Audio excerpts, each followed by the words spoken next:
Hello students, welcome back to another video. तो हमने BA first semester political science की classes English medium में start कर दी है और आज की वीडियो में हम BA first semester political science का यूनिट नंबर 1 पढ़ने वाले हैं।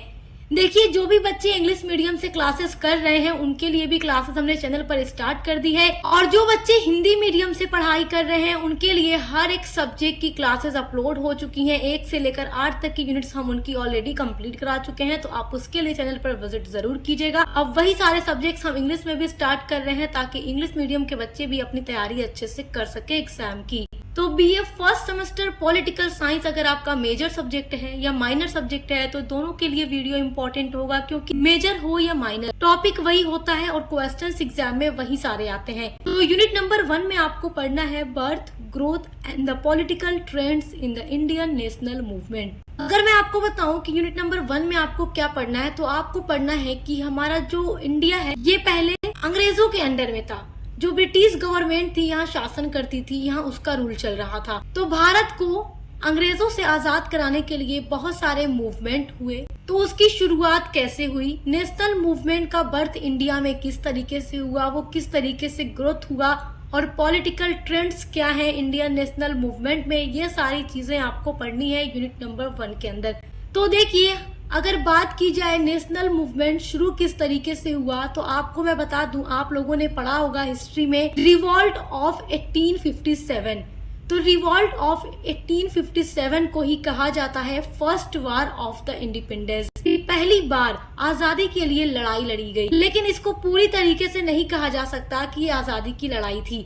मतलब जो अलग अलग हिस्टोरियन थे उन्होंने अलग अलग अपने कुछ थॉट दिए हैं, लेकिन शुरुआत यहीं से हो चुकी थी।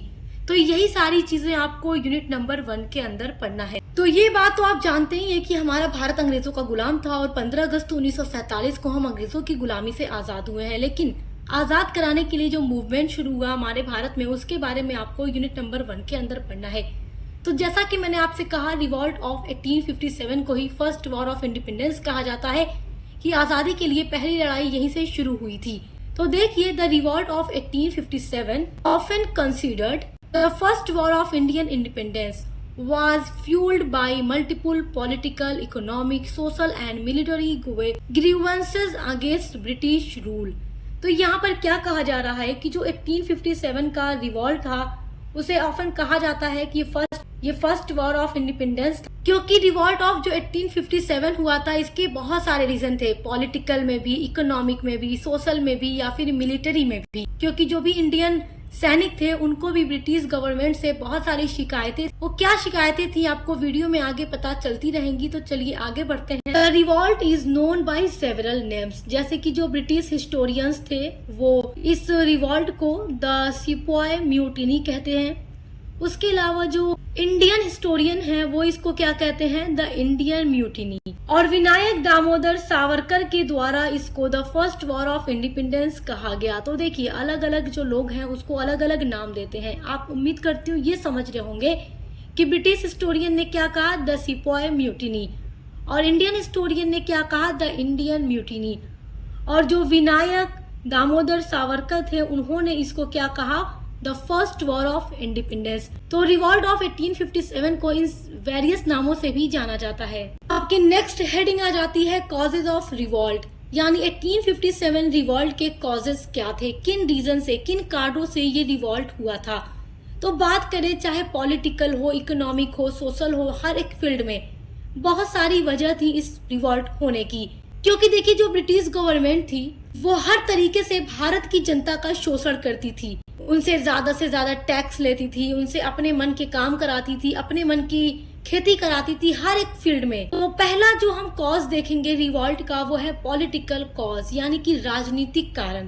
तो देखिए, पॉलिटिकल कॉज में फर्स्ट आपका पॉइंट आ जाता है पॉलिटिकल पॉलिसी ऑफ एक्सपेंशन, यानी कि ब्रिटिश जो गवर्नमेंट थी उसका जो विस्तार नीति। The political causes of the revolt were the British policy of expansion through the doctrine of lapse and direct annexation. देखिए, इस क्रांति का, इस रिवॉल्ट का फर्स्ट ये कारण था, फर्स्ट रीजन ये था कि जो लॉर्ड डलहौजी था उसने राज्य को हड़पने की नीति लाई, doctrine of lapse and direct annexation, इस नीति के थ्रू, इस पॉलिसी के थ्रू वो इंडियन स्टेट्स को अपने अंडर में करने का काम करने लगे, क्योंकि ब्रिटिश सरकार यही चाहती थी कि भारत के ज्यादा से ज्यादा इलाकों पर, भारत के ज्यादा से ज्यादा क्षेत्रों पर ब्रिटिश सरकार का शासन चले। और देखिए, जब ब्रिटिश सरकार यहाँ थी तो भी बहुत सारे ऐसे क्षेत्र थे जो उसके अंडर में नहीं थे। तो इसके लिए लॉर्ड डलहौजी क्या करता है, डॉक्ट्रिन ऑफ लैप्स ये पॉलिसी लेकर के आता है, जिसके थ्रू वो राज्य को हड़पने की नीति चला देते हैं। Doctrine of lapse was first perpetrated by lord Dalhousie. तो जो लॉर्ड डलहौजी था, सबसे पहली बार उसी के थ्रू क्या किया गया, डॉक्ट्रिन ऑफ लैप्स को लेकर आया गया, यानी कि राज्य को हड़पने की नीति लेकर आई गई। राज्य को हड़पने की नीति से क्या तात्पर्य था कि देखिए, मैंने आपको अभी बताया है कि ब्रिटिश सरकार का पूरा मकसद था, पूरा इरादा था भारत पर, पूरे भारत पर शासन करने का। तो भारत के जो अलग अलग राजा थे उनको हटाने का काम किया गया, उनके शासन से, उनके शासन पद से हटाने का काम किया गया लॉर्ड डलहौजी के थ्रू, और उनके क्षेत्रों को, उनके राज्यों को हड़पने का काम किया गया और उसको ब्रिटिश रूल में मिला लिया गया। तो देखिए, अगर हम पॉलिटिकल कॉजेस की बात कर रहे हैं तो पॉलिटिकल कॉजेस में, यानी कि राजनीतिक कारणों में, एक कारण ये भी था कि जब लॉर्ड डलहौजी ये डॉक्ट्राइन ऑफ लैप्स की पॉलिसी लेकर के आता है और राज्य को हड़पने की नीति चालू कर देता है, तो इससे क्या होता है, जितने भी ऐसे शासक थे जिन्होंने अडॉप्ट किया हुआ था, यानी पुत्र को अडॉप्ट किया हुआ था, जिनके अपने खुद के बच्चे नहीं थे, जिन्होंने अडॉप्ट किया था, तो लॉर्ड डलहौजी क्या कहता है, ये डॉक्ट्राइन ऑफ लैप्स नीति के थ्रू वो कहता है कि जितने भी राजा ऐसे शासन कर रहे हैं जिनकी खुद की औलाद नहीं है, जिन्होंने दत्तक पुत्र यानी गोद ले रखा है पुत्रों को, बेटों को, तो उनके बाद उनके दत्तक जो पुत्र हैं, अडॉप्टेड जो सन है, वो क्या है, वो राजा नहीं बन सकते। तो इसलिए क्या किया गया कि जो भी ऐसे राजा थे उन्होंने इसके खिलाफ आवाज उठा दी कि हमारे बाद कौन राजा बनेगा, हमारा अडॉप्टेड जो सन है वही राजा बनेगा। तो देखिए, रानी लक्ष्मीबाई के जो दत्तक पुत्र थे उनको झांसी की गद्दी पर बैठने की अनुमति नहीं दी गई। उसके अलावा सतारा है, नागपुर है, झांसी, ये सारे जो भी राज थे इनको डॉक्ट्राइन ऑफ लैप्स के थ्रू हड़पने का काम किया गया। तो देखिए, अभी हम पॉलिटिकल कॉजेज को समझ रहे हैं, तो आपने पॉलिटिकल कॉजेज में एक बात तो ये समझी कि लोग अडॉप्टेड सन के लिए लड़ रहे हैं, लड़ने को तैयार है, ये एक रीजन। उसके अलावा अगले रीजन की अगर हम बात करें तो अनेक्सेशन ऑफ अवध जो 1856 में हुआ, यानी कि अवध का विलय किया गया। देखिए, the British annexed Awadh citing misgovernance hurting the pride of soldiers and citizens there. तो क्या हुआ, 1856 में क्या हुआ कि अवध का एनेक्सेशन कर लिया गया। ब्रिटिश सरकार ने कुशासन का, मिसगवर्नेंस का आरोप लगा अवध को अपने ब्रिटिश रूल में मिला लिया, जिससे कि अवध के जितने भी सोल्जर्स या सिटीजन थे उनको बहुत गहरी चोट पहुंची, क्योंकि उनके अवध को भी अब क्या कर लिया गया, ब्रिटिश रूल में मिला लिया गया। अब वहां भी ब्रिटिशों का शासन स्थापित हो गया। तो ये राज्य को हड़पने की नीति चल रही है। तो ये सब आप एक कारण पढ़ रहे हैं, कॉजेज पढ़ रहे हैं, पॉलिटिकल कॉजेज। तो इस तरीके से एक पूरी पृष्ठभूमि, बैकग्राउंड बनता चला जा रहा था, और फिर यही पूरी पृष्ठभूमि जैसे जैसे बनती चली जा रही थी, तो 1857 में जाकर क्या होता है, एक चिंगारी फूटती है और रिवॉल्ट ऑफ 1857 हो जाता है। तो अभी तो हम यहाँ पर केवल कॉजेज को समझ रहे हैं। आपने पॉलिटिकल कॉजेज में देखा कि राज्यों को हड़पने की नीति लेकर आई गई ब्रिटिश गवर्नमेंट के थ्रू, ये एक कॉज था। अब बात करते हैं सोशल कॉजेज की। अब देखिए, रिवॉल्ट ऑफ 1857 का जो सेकेंड कॉजेज है वो है सोशल कॉजेज, यानी कि सामाजिक कारण। सामाजिक कारण में भी बहुत सारे कारण आते हैं, जिसमें आप पहला पॉइंट ले सकते हैं, interference in traditions. British reforms like the abolition of sati and permissions for widow remarriage were seen as attack on culture. तो देखिए, ये बात भी आप जानते हैं कि हमारे इंडिया में पहले क्या होता था कि जब भी किसी औरत का पति मर जाता था, यानी किसी वाइफ के हस्बैंड की डेथ हो जाती थी, तो उसको भी उसके हस्बैंड की चिता के साथ जला दिया जाता था, जिसको सती प्रथा कहा जाता था। तो जब ब्रिटिश गवर्नमेंट आती है तो ब्रिटिशर्स के द्वारा क्या किया जाता है, सती प्रथा को समाप्त किया जाता है, और जितनी भी विडो होंगी उनको रीमैरिज की परमिशन दी जाती है। तो इंडियंस को लगने लगा कि जो ब्रिटिश गवर्नमेंट है उनके कल्चर पर अटैक कर रही है, उनका कल्चर छीन रही है। जैसे सती प्रथा जो कि अच्छी चीज नहीं थी, उसको ब्रिटिश गवर्नमेंट ने एकदम हमेशा के लिए खत्म कर दिया, और महिलाओं को, विडो को क्या दिया, रीमैरिज की परमिशन, जिससे कि इंडियंस को अपने कल्चर पर अटैक लगा। ये सारी चीजें, ये हमारा कल्चर बदला जा रहा है। जबकि एक तरफ से ब्रिटिश गवर्नमेंट ने सती प्रथा को खत्म किया, ये चीजें ठीक थी, तो ये भी एक सोशल कॉजेज था। उसके अलावा देखिए, एक कारण तो ये था कि भारतीयों को नौकरी या कानून और समाज में अंग्रेजों से नीचा समझा जाता था। तो हमेशा ही जो अंग्रेज थे वो इंडियंस का मजाक उड़ाते थे, उनको काला कहकर पुकारते थे। ये सारा भी एक सोशल कॉजेस के अंदर ही आ जाता है। उसके अलावा अगर हम रिलीजियस कॉजेस की बात करें तो रिलीजियस कॉजेस में ये था, many Indians believe the British were trying to convert them to Christianity. तो बहुत सारे इंडियंस को ऐसा लगने लगा, उनको इसमें पूरा बिलीव हो गया था कि जो ब्रिटिश हैं वो उनके रिलीजियन को कन्वर्ट करने पर प्रेशर डालेंगे कि आप अपना रिलीजियन छोड़कर क्रिश्चियन हो जाओ, ईसाई धर्म को अपना लो। तो अब कहीं ना कहीं इंडियंस को एक डर पैदा हो गया था कि कहीं अगर हमारे धर्म को बदलने पर इन्होंने जोर दे दिया तो हम क्या करेंगे। तो ये भी एक कारण था रिवॉल्ट ऑफ 1857 का। तो ये सारी जो चीजें आप पढ़ रहे हैं, ये सब कुछ अभी बैकग्राउंड तैयार हो रहा है, अभी क्रांति हुई नहीं है, ये सब होता चला जा रहा है, उसके बाद चल के आगे क्रांति होती है। रिवॉल्ट ऑफ 1857 का जो थर्ड कॉजेज आता है वो है इकोनॉमिक कॉजेज। इकोनॉमिक मतलब आर्थिक। तो आर्थिक कारण क्या थे रिवॉल्ट ऑफ 1857 के। तो इकोनॉमिक कॉजेज में जो फर्स्ट कॉजेज आ जाता है वो है forced commercialisation of agriculture. Commercialisation का मतलब होता है व्यावसायिकरण कर देना। तो व्यावसायिकरण क्या मतलब क्या है, देखो फोर्स मतलब जोर दिया गया, एग्रीकल्चर मतलब कृषि को व्यावसायिकरण करने का। अब कृषि का यानी एग्रीकल्चर का कॉमर्शियलाइजेशन ये क्या होता है, देखिए यहाँ पर समझने की कोशिश कीजिएगा। देखिए जब भी किसी अनाज को, मतलब जो भी किसान खेती कर रहा है, एग्रीकल्चर जो उसका काम है खेती करना, वो फसलों को उगा रहा है, तो उसको पर्सनल यूज के लिए न रख करके उसको डायरेक्ट रूप से बाजार में बेचकर कैश प्राप्त करना ही कृषि का व्यवसायीकरण है, कॉमर्शियलाइजेशन ऑफ एग्रीकल्चर है। तो क्या है ये, व्यक्तिगत उपयोग के बजाय व्यवसायिक कृषि के लिए फसल उगाना, यानी नकदी फसलों का मतलब होता है जिसे सीधे तौर पर बाजार में बेचकर कैश प्राप्त किया जाए। और ब्रिटिश सरकार ने क्या किया, कपास है, जूट है, गन्ना है, नील है, तंबाकू है, कच्चा रेशम है, रबड़ है, चाय है, कॉफी है, इन सभी फसलों को नकदी फसलों में शामिल कर दिया, उनका कॉमर्शियलाइजेशन कर दिया। और उन फसलों को ब्रिटिश सरकार किसानों से जबरदस्ती उगवाती थी और उनका कॉमर्शियलाइजेशन कर दी और उनको बेचकर ब्रिटिश सरकार बाजार में सीधे तौर पर कैश प्राप्त करती थी। तो हर एक चीज में ब्रिटिश सरकार केवल अपना प्रॉफिट देखती थी, इंडियंस का कोई प्रॉफिट नहीं देखती थी।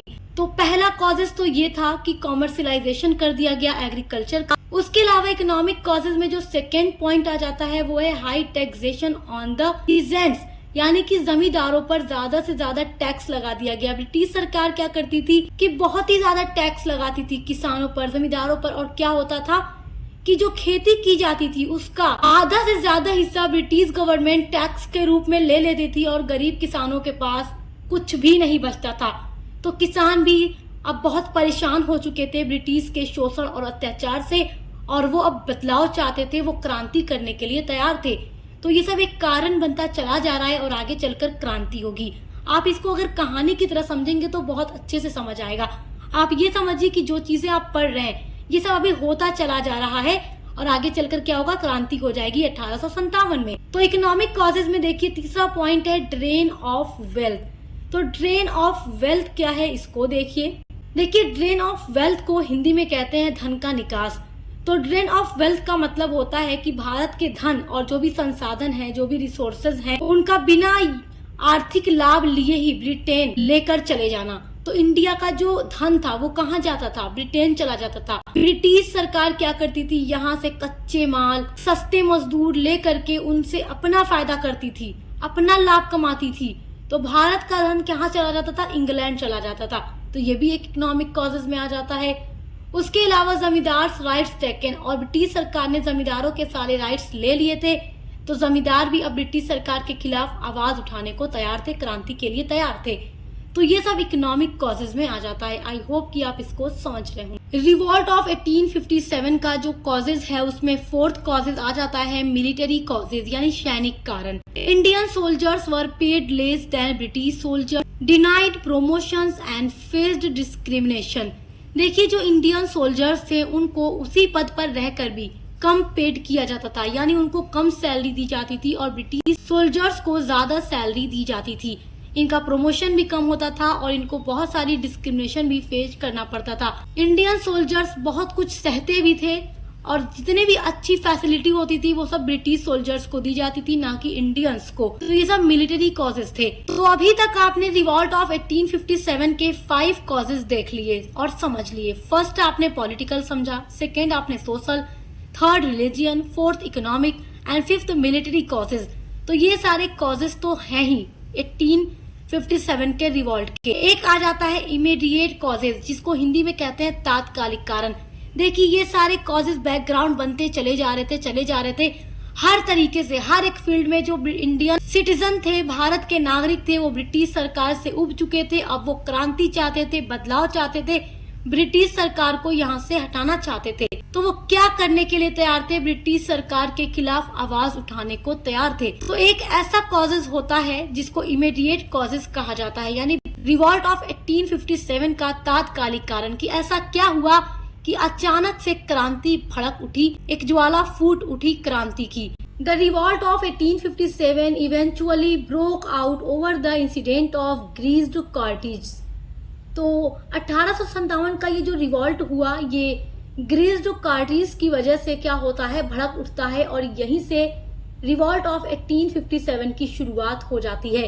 अभी तक जितने भी बैकग्राउंड्स आपने समझे, जितने भी कॉजेज आपने समझे, उनमें से यही कॉजेज सबसे इम्पोर्टेंट है, क्योंकि इसी वजह से क्या होता है कि ये रिवॉल्ट हो जाता है।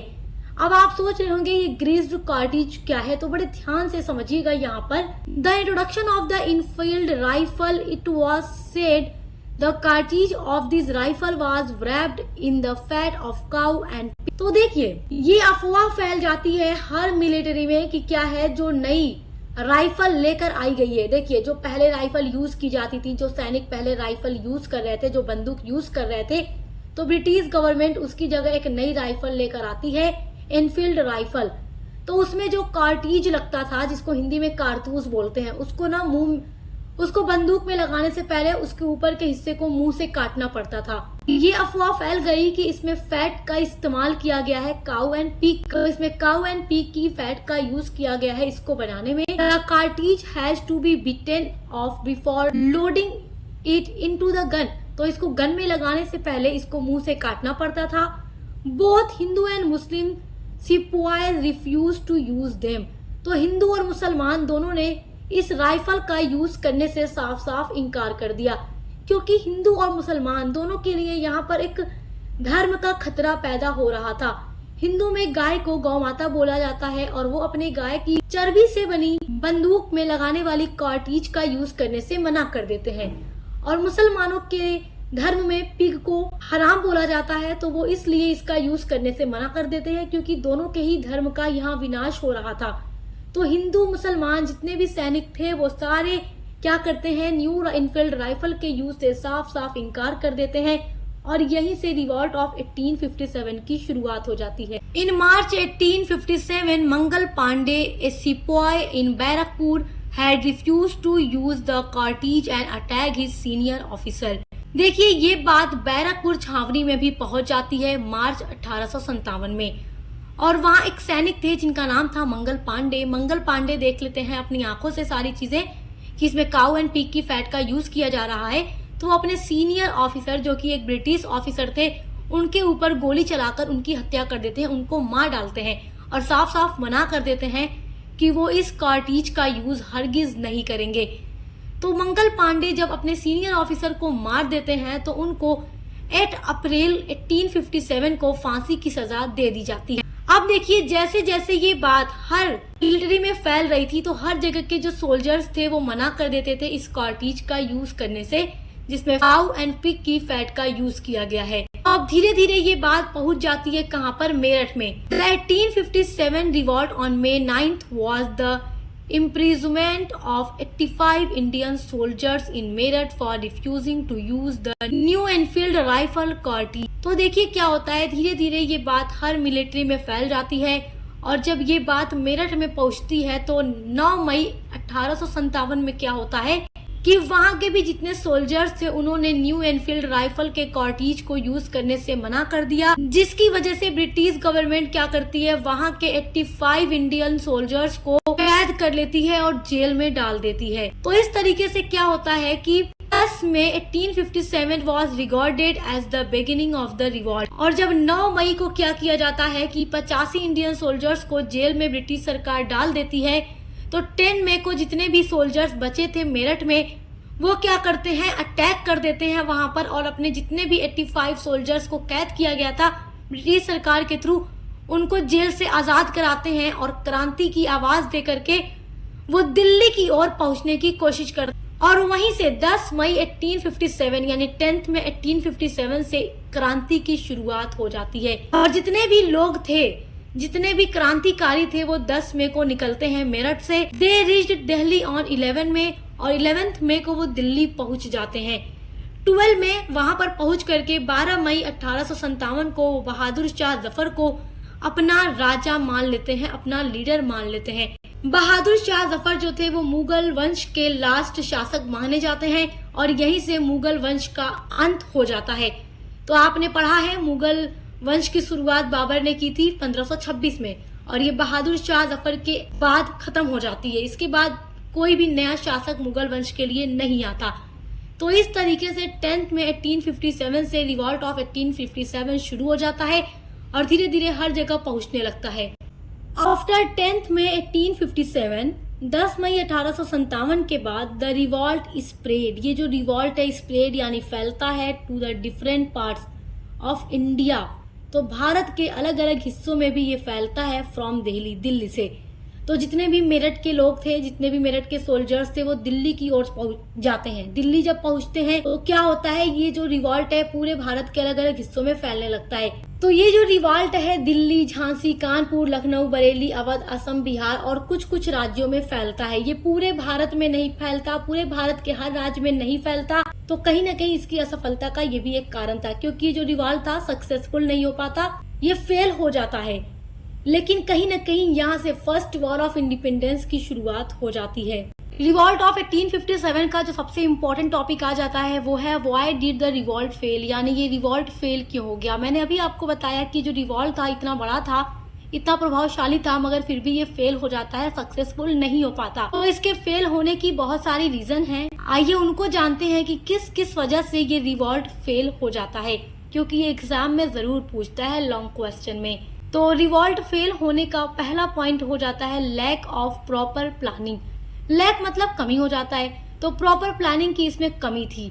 इसकी एक पूरी योजना, एक प्लानिंग नहीं बनाई गई थी, और कोई भी काम जब प्लानिंग के साथ किया जाता है तो वो सक्सेसफुल होता है। लेकिन रिवॉल्ट ऑफ 1857 की कोई प्लानिंग नहीं थी। जो भी कॉजेज आपने पढ़े हैं वही कॉजेज बस एक बैकग्राउंड बनाते चले गए और उसके बाद जब कारतूस का यूज करने से मना कर देते हैं सैनिक जो इंडियन सोल्जर्स थे, तो वहीं से ये शुरू हो जाता है। लेकिन इसकी प्रॉपर प्लानिंग नहीं थी, तो ये भी कहीं ना कहीं एक वजह थी इस रिवॉल्ट के फेल होने की। दूसरा पॉइंट है British had better resources than Indian king. तो इंडिया के जो राजा थे उनके पास रिसोर्सेज बहुत कम थे और ब्रिटिशर्स के पास बहुत अच्छे रिसोर्सेज थे। जैसे कि देखिए जो इंडियंस जो भी क्रांतिकारी थे उनके पास सेना और पैसे हर एक चीज की कमी थी। वहीं दूसरी ओर ब्रिटिश सरकार के पास भारत में सेना, मनी, हथियार, सारी चीजें भरपूर मात्रा में थी। तो इस वजह से ब्रिटिश अधिकारी यानी ब्रिटिशर्स जीत जाते हैं और इंडियंस हार जाते हैं। थर्ड पॉइंट है no effective leadership. No effective leadership का मतलब होता है कि इस रिवॉल्ट के पास एक अच्छा लीडर नहीं था। वैसे तो अगर देखें तो नाना साहब हो या रानी लक्ष्मीबाई हो, तात्या टोपे हो या बहादुर शाह जफर हो, इस रिवॉल्ट के लीडर थे, फिर भी वो पूरे आंदोलन को प्रभावी रूप से एक लीडरशिप नहीं दे पाते। तो कहीं ना कहीं एक अच्छे लीडर की जरूरत थी और एक अच्छा लीडर इस रिवॉल्ट को नहीं मिल पाता जो पूरे भारत में अच्छी से लीड कर सके और जीत सके। तो लीडरशिप की कमी की वजह से भी ये रिवॉल्ट फेल हो जाता है। नेक्स्ट आपका पॉइंट आ जाता है no participation of the middle class. जो भी मिडिल क्लास लोग थे वो इस रिवॉल्ट में पार्टिसिपेट नहीं करते। जैसे कि बंगाल के जो धनी व्यापारी थे या अंग्रेजी शिक्षित थे या मध्यम वर्ग मिडिल क्लास जो लोग थे, वो लोग इस रिवॉल्ट में भाग नहीं लेते, जिस वजह से ये रिवॉल्ट क्या है फेल हो जाता है। जैसा कि मैंने आपको बताया कि इंडिया के कुछ ही पार्ट्स में ये रिवॉल्ट फैला था, ऑल ओवर इंडिया को ये कवर नहीं कर पाया था। जैसे कि हैदराबाद है, मैसूर है, त्रावणकोर है, कश्मीर जैसी जो बड़ी बड़ी रियासतें थीं, उसके साथ साथ राजपुताना की जो छोटी रियासतें थी वो भी इस रिवॉल्ट में शामिल नहीं हुई थी और दक्षिण प्रांत भी इसमें भाग नहीं लेता है। तो ये भी कहीं ना कहीं रिवॉल्ट के फेल होने की एक वजह थी, क्योंकि पूरा भारत अगर शायद इसमें तभी शामिल रहा होता तो शायद कि भारत को तभी आज़ादी मिल जाती, ये विद्वान कहते हैं। लेकिन पूरे भारत में इसका प्रभाव नहीं था, जबकि ये बहुत ही व्यापक था, बहुत ही बड़ा विद्रोह था। मगर भारत का एक बहुत ही बड़ा हिस्सा इससे अप्रभावित रहा, जिस वजह से ये रिवॉल्ट फेल हो जाता है। तो आई होप कि आप रिवॉल्ट फेल होने की वजह भी समझ गए होंगे। नेक्स्ट आपकी हेडिंग आ जाती है रिजल्ट्स ऑफ द रिवॉल्ट, यानी कि इस रिवॉल्ट के क्या परिणाम मिलते हैं, क्या रिजल्ट मिलता है। पहला रिजल्ट ये मिलता है कि end of the company rule. आप ये जानते हैं कि भारत में कौन सी कंपनी आती है अंग्रेजों के लिए। अंग्रेज यहाँ पर लेकर आते हैं ब्रिटिश ईस्ट इंडिया कंपनी, और जब से ब्रिटिश ईस्ट इंडिया कंपनी आई थी उसका पर्पस क्या था, इंडिया में आने का, भारत के साथ व्यापार करना। लेकिन भारत में आने के बाद भारत की स्थिति, भारत की कंडीशन को देख करके उनकी नीयत बदल जाती है और यहाँ पर शासन जमाने की इनकी नीयत हो जाती है। यहाँ पर ब्रिटिश ईस्ट इंडिया कंपनी शासन करने लगती है, और जब रिवॉल्ट ऑफ 1857 हो जाता है तब वहीं से कंपनी रूल को खत्म कर दिया जाता है और डायरेक्ट इंडियन रूल जो था वो ब्रिटिश क्राउन के हाथों में सौंप दिया जाता है। और फिर भारत पर डायरेक्ट शासन कौन कर रहा था, ब्रिटिश क्राउन शासन करता है। कब तक शासन करता है, 1947 तक शासन करता है। उसके बाद फाइनली हम 15 अगस्त 1947 को आजाद हो गए। तो अब रिवॉल्ट ऑफ 1857, उसके फेल होने की वजह और उसके रिजल्ट को आई होप कि बहुत अच्छे से समझ गए होंगे। देखिए, जैसा कि आपके यूनिट नंबर 1 का टॉपिक आप तो ये जानते ही हैं कि किस तरीके से भारत में इंडियन नेशनल मूवमेंट का ग्रोथ हुआ। तो आपकी जो अगली हेडिंग आ जाएगी वो है political trends in the Indian national movement, यानी कि इंडियन नेशनल मूवमेंट किस किस तरीके से आगे बढ़ता रहा। तो आप ये समझ चुके हैं कि 1857 से शुरुआत हो चुकी है, वहां से एक मूवमेंट शुरू हुआ, और उसके बाद 1857 से लेकर के 1947 जिसमें हम आजाद हुए, तो भारतीय राष्ट्रीय आंदोलन लगभग 90 वर्षों में कई चरणों से गुजरता है। The Indian national movement spend almost 90 years 1857 to 1947 and went through several phases. तो कई सारे फेजेस से ये गुजरता है 90 सालों में। इन ईच फेज, और हर फेज में क्या होता है, पॉलिटिकल थिंकिंग जो है, लीडरशिप जो है, मेथड्स ऑफ स्ट्रगल जो है, चेंज होते रहे। These trends can be understood in 5 main parts, और इस ट्रेंड्स को हम 5 पार्ट्स में डिवाइड करके अच्छे से समझ सकते हैं। तो पहला पार्ट आ जाता है मॉडरेट पॉलिटिक्स, जो 1885 से लेकर के 1905 तक चला था। 1885 की बात करते हैं तो देखिए 1885 में ही इंडियन नेशनल कांग्रेस की भी स्थापना हुई थी, तो ये बात याद रखिएगा। तो देखिए, जो मॉडरेट पॉलिटिक्स थे उनको उदारवादी नेता के नाम से जाना जाता है, उदारवादी नेताओं में आते थे। तो देखिए, जितने भी मॉडरेट लीडर थे, जैसे कि दादा भाई नौरोजी हो या गोपाल कृष्ण गोखले हो या फिरोज शाह मेहता हो या और भी जितने भी उदारवादी नेता के अंदर आते हैं, उनका मानना था कि ब्रिटिशर्स के हाँ में हाँ मिलाया जाए। उन्हें ब्रिटिश रूल पर भी यकीन था, विश्वास था, और ये चाहते थे कि अगर ब्रिटिश सरकार की हाँ में हाँ मिलाकर काम किया जाए और उससे आजादी पा ली जाए तो वही बेहतर है, क्योंकि ये ब्रिटिश के खिलाफ खड़े होकर आजादी नहीं चाहते थे, ब्रिटिश सरकार की हाँ में हाँ मिलाकर आजादी चाहते थे। और ये चाहते थे कि जो भी भारतीय नागरिकों की आवश्यकताएं हैं, जो भी उनके साथ अत्याचार या शोषण हो रहा है, उसके लिए ब्रिटिश सरकार से मांग की जाए, अच्छे से मांग की जाए, बिना उनके खिलाफ आवाज उठाए, तो ब्रिटिश सरकार हमारी बात जरूर सुनेगी। तो कहीं ना कहीं ये उदारवादी तरीके के थे कि ब्रिटिश सरकार की हाँ में हाँ मिलाकर अपने काम को करवाया जाए। उसी की तरफ इन्हीं के अपोजिट में जो आ जाते हैं वो है एक्सट्रीमिस्ट पॉलिटिक्स, जो 1905 से लेकर 1919 तक चलता है। तो ये अलग अलग समय है, अलग अलग टाइम पर भारत में अलग अलग मूवमेंट हो रहे थे। तो 1885 से 1905 में किनका समय था, मॉडरेट पॉलिटिक्स का, जो ब्रिटिशर्स की हाँ में हाँ मिलाकर क्या चाहते थे, आजादी।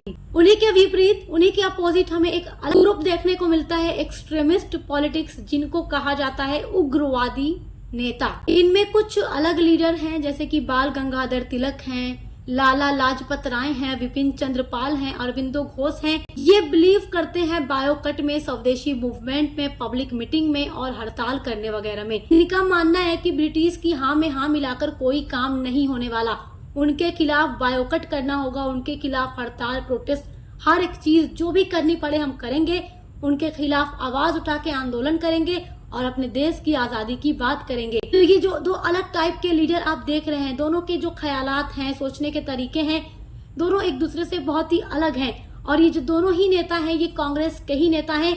तो कांग्रेस 2 भागों में बढ़ चुकी थी, एक मॉडरेट पॉलिटिक्स और एक एक्सट्रीमिस्ट पॉलिटिक्स। तो 1885 से 1905 तक का जो समय था मॉडरेट पॉलिटिक्स का था। इन्होंने बहुत कोशिश की, जब ये नाकाम रहे तो उनके बाद आते हैं एक्सट्रीमिस्ट पॉलिटिक्स, जो कि बायोकट करते हैं, स्वदेशी मूवमेंट करते हैं। क्योंकि देखिए 1905 में क्या होता है, लॉर्ड कर्जन के द्वारा बंगाल का पार्टीशन कर दिया जाता है और बंगाल को 2 भागों में बांट दिया जाता है, पश्चिम बंगाल और पूर्वी बंगाल। और पूर्वी बंगाल ही आज वर्तमान का बांग्लादेश है। तो जब बंगाल का विभाजन किया जाता है तो इसका एक कारण बनाकर किया जाता है। बंगाल का विभाजन करने का उद्देश्य क्या था? हिंदू और मुसलमान की एकता को, यूनिटी को तोड़ना। क्योंकि ब्रिटिश सरकार ने रिवॉल्ट ऑफ 1857 में इंडियन हिंदू और मुस्लिम के बीच में काफी ज्यादा एकता, यूनिटी देखी थी और ब्रिटिश सरकार चाहती थी कि जब तक इन दोनों को अलग नहीं किया जाएगा तब तक हम यहाँ पर पूरी तरीके से शासन नहीं कर पाएंगे। तो उसने एक नीति अपनाई, फूट डालो शासन करो। तो इसी को आधार बनाकर पार्टीशन कर दिया गया बंगाल का। तो बंगाल का जब पार्टीशन होता है तो स्वदेशी मूवमेंट भी चलाया जाता है एक्सट्रीमिस्ट पॉलिटिक्स के थ्रू। तो ये अलग अलग चरण हैं, अलग अलग टाइम है जिसमें कि अलग अलग तरीके से मूवमेंट किया जा रहा है ब्रिटिश सरकार के खिलाफ अपने देश को आजाद कराने के लिए। हमारे देश में जो नेशनल मूवमेंट चल रहा था उसमें एक टाइम आता है 1919 से लेकर के 1947 तक, जिसको कि गांधीयन पॉलिटिक्स कहा जाता है, यानी या इसको ईरा ऑफ गांधी भी कहा जाता है। क्योंकि हमारे भारत की हिस्ट्री जब हम पढ़ते हैं तो उसमें 1919 से लेकर के 1947 तक का जो हम टाइम देखते हैं तो उसमें गांधी जी जो थे उन्होंने अलग अलग तरीके के मास मूवमेंट चलाए अपने देश को आजाद कराने के लिए। और गांधी जी के थ्रू जितने भी मूवमेंट चलाए गए थे सब बहुत ही बड़े बड़े जन आंदोलन थे, मास मूवमेंट थे। तो इतना याद रखिएगा कि गांधी जी का समय कहां से कहां तक था, 1919 से 1947 तक। Under Mahatma Gandhi's leadership the movement was based on non violent Satyagraha and mass participation. तो गांधी जी के द्वारा जितना भी आंदोलन चलाया गया, जितना भी मास मूवमेंट चलाया गया, वो बेस्ड था नॉन वायलेंट यानी अहिंसा पर। ये अहिंसा को फॉलो करके अपना मास मूवमेंट चलाते थे। इनका मानना था कि हिंसा नहीं होनी चाहिए, हिंसा के द्वारा आजादी नहीं प्राप्त करनी, हमेशा अहिंसा के साथ आंदोलन करना है और आजादी प्राप्त करनी है। तो गांधी जी जब आ जाते हैं इंडियन पॉलिटिक्स में तो वो एक आंदोलन की शुरुआत करते हैं 1920 में, जिसका नाम है नॉन कोऑपरेशन मूवमेंट। आप लोगों ने हिंदी में भी नाम सुना होगा, असहयोग आंदोलन। तो गांधी जी ने असहयोग आंदोलन यानी नॉन कोऑपरेशन मूवमेंट की शुरुआत की 1920 में, लेकिन इसको भी गांधी जी ने वापस ले लिया था क्योंकि बीच में हिंसा हो जाती है और गांधी जी हिंसा के खिलाफ की बात करते थे, ये हिंसा नहीं चाहते थे। तो इसलिए क्या करते हैं, अपना आंदोलन वापस ले लेते हैं। ये भी एक बहुत ही बड़ा मास मूवमेंट था। उसके बाद 1930 में गांधी जी ने दूसरा बहुत ही बड़ा मास मूवमेंट चलाया जिसका नाम है सिविल डिसओबीडियंस मूवमेंट, जिसको हिंदी में सविनय अवज्ञा आंदोलन के नाम से जाना जाता है। आप लोगों ने हिस्ट्री में पढ़ा होगा कि ब्रिटिश सरकार ने नमक पर भी अपना अधिकार जमा लिया था, तो गांधी जी डांडी मार्च करते हैं और सिविल डिसओबीडियंस मूवमेंट की शुरुआत तो वहीं से होती है, दांडी मार्च से। और वो वहां पर पहुंच के क्या करते हैं, नमक कानून को तोड़ देते हैं। सिविल डिसओबीडियंस मूवमेंट का मतलब होता है प्यार से किसी की बात को न मानना। तो गांधी जी ने एक ऐसा आंदोलन चलाया जिसमें कह दिया कि अगर ब्रिटिश सरकार हमारी बात नहीं मानेगी तो हम प्यार से उसकी बात की अवज्ञा करेंगे, प्यार से उसकी बात को नहीं मानेंगे और अपनी मनमानी करेंगे। तो ये आंदोलन भी चलाया गांधी जी ने। और गांधी जी ने जो अगला आंदोलन चलाया 1942 में वो है क्विट इंडिया मूवमेंट यानी भारत छोड़ो आंदोलन, जिसे अगस्त क्रांति भी कहा जाता है। देखिए क्विट इंडिया मूवमेंट में गांधी जी ने एक नारा दिया था, करो या मरो। तो ये क्वेश्चन अक्सर पूछता है ऑब्जेक्टिव्स में कि करो या मरो का नारा किसने दिया, तो गांधी जी ने। और एक क्वेश्चन ये भी पूछता है कि क्विट इंडिया मूवमेंट में गांधी जी ने कौन सा नारा दिया, तो करो या मरो का नारा। अभी तक एक बात ध्यान दीजिएगा, गांधी जी ने अहिंसा के आधार पर हर आंदोलन चलाया। तो गांधी जी अहिंसा को फॉलो करते थे, लेकिन गांधी जी ने अब इस आंदोलन में आकर कहा करो या मरो। अगर अब हिंसा नहीं की गई तो हम कभी भी आजाद नहीं हो पाएंगे, अगर अब नहीं किया तो कभी नहीं कर पाएंगे, और अगर अब नहीं करोगे तो फिर मरोगे। इसलिए करो या मरो का नारा गांधी जी ने लगा दिया।